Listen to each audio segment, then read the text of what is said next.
Ahojte všetci a vítajte pri našom videoupdate z výstavby závodu Volvo Car Košice. Volám sa Martin, som zodpovedný za komunikáciu a vzťahy s verejnosťou a dnes vás prevediem našou výstavbou. Našu prehliadku začneme v Lisovni. Je to jedna z najmodernejších a najrýchlejších liniek na svete, ktorá dokáže vyrobiť až jeden diel za sekundu. A vďaka rekuperácii vieme ušetriť až 55% energie.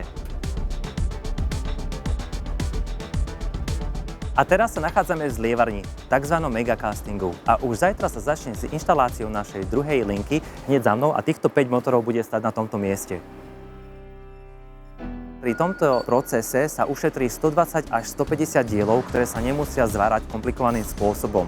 Je to proces, pri ktorom sa taví hliník, ktorý sa vstriekne do formy a pod tlakom 9000 tón sa vytvorí celá zadná časť auta, ktorá je pevnejšia a ľahšia, čo je veľmi potrebné pri elektromobiloch, aby boli tie auta ľahké a tým pádom samozrejme ale aj dlhší dojazd.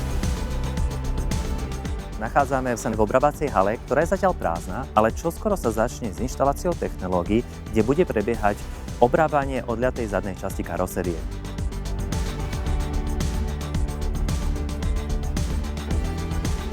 Tu sa začína formovať budúcnosť vozidiel Volvo. V našej karosárni sa jednotlivé diely menia na pevný celok, karosériu, ktorá bude pripravená na ďalšie fázy výroby. Presnosť, technológie a automatizácia tu pracujú ruka v ruke. Každý pohyb je naprogramovaný na milimetre presne a každý zvar je výsledkom dokonale zosúladeného procesu. Karosáreň je plne dokončená, v tomto priestore pracuje až 600 robotov a spoločne vytvárajú karosérie našich budúcich vozidiel.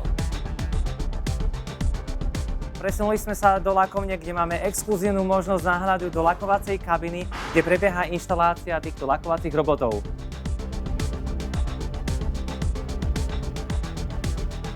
Momentálne sa nachádzame v lakovacej peci, ktorá je elektrická a tým pádom aj ekologickejšia.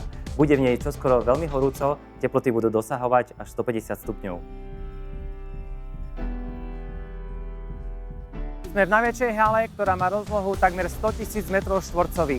Už čoskoro sa začne s inštaláciou dopravníkových pásov, na ktorých bude prebiehať finálna montáž a na jednej smene bude pracovať až 900 zamestnancov.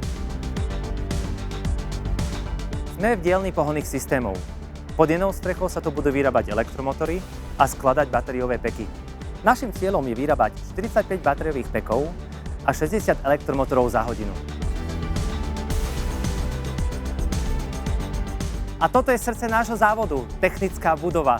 Odtiaľ bude zabezpečený chod celej prevádzky od prívodu tepla, kúrenia a vzduchu. A v rámci udržateľnosti budeme používať filtrovanú vodu opäť vo výrobných procesoch.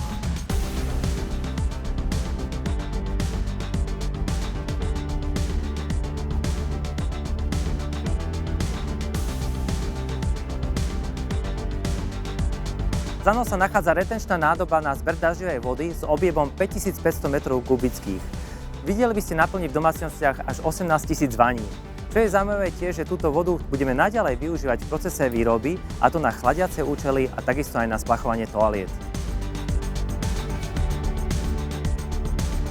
Ďakujeme, že ste s nami vydržali až do konca a vidíme sa čoskoro pri ďalšom update.